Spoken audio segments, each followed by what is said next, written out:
Big boss హౌస్లో housemates అందరూ కూడా నిఖిల్ని చాలా టార్గెట్ చేశారనే చెప్పాలి. అది కూడా సోనియా విషయంలో. ఇక సోనియా బిగ్ బాస్ హౌస్ నుంచి బయటకు వెళ్ళింది. ఇక నిఖిల్ ఆట ఎలా ఉండబోతుందంటూ ఈగల్గా వెయిట్ చేస్తున్నారు నిఖిల్ ఫ్యాన్స్. ఇక ఇదే విషయం కూడా హౌస్లో ఉన్న వాళ్ళు కూడా ఎంతో ఈగల్గా వెయిట్ చేస్తున్నారు. ఇక ఇందులో భాగంగా లైవ్లో ఒక సంఘటన చోటు చేసుకుంది. ఇక నబిల్ ఓం ఆదిత్యతో మాట్లాడుతూ, అన్న ఈసారి అందరి క్లారిఫికేషన్స్ వేరైపోతాయి, ముఖ్యంగా నిఖిల్ది.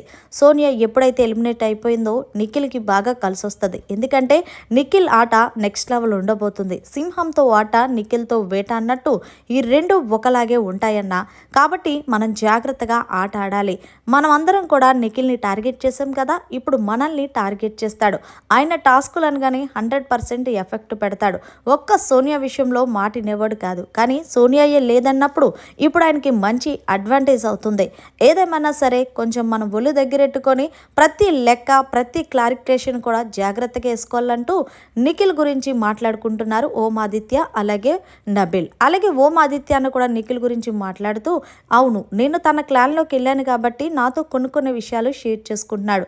రాత్రి నుంచి నేను ఒక మాట అన్నాడు, అన్న హౌస్లో ఉన్న వాళ్ళందరూ కూడా నేను గేమ్ ఆడట్లేదని పప్పు అన్నారు కదా, ఆ పప్పుగాడు కొంచెం పప్పుచారులాగా అయితే ఎలా ఉంటుందనేది జనాలకి చూపిస్తాను. అలాగే ముందు హౌస్మేట్స్ కూడా చూపిస్తాను.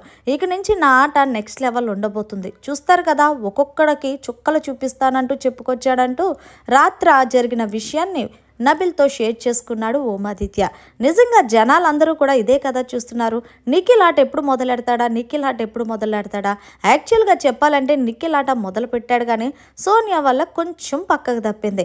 ఆట దారిలో పడితే ఇంకేం కావాలి నిఖిల్ ఫ్యాన్స్కి? మరి ఏదేమన్నా సరే, మరి నబిల్ ఓం ఆదిత్యతో మాట్లాడుతున్న మాటలపై మీకేమనిపించింది కామెంట్ చేయండి. మరి నిజంగానే నిఖిల్తో ఆట, సింహంతో వేట రెండు ఒకటేనా అనేది కూడా కామెంట్ చేయండి. మరిన్ని లేటెస్ట్ అప్డేట్స్ కోసం చూస్తూనే ఉండండి అవర్ ఛానల్.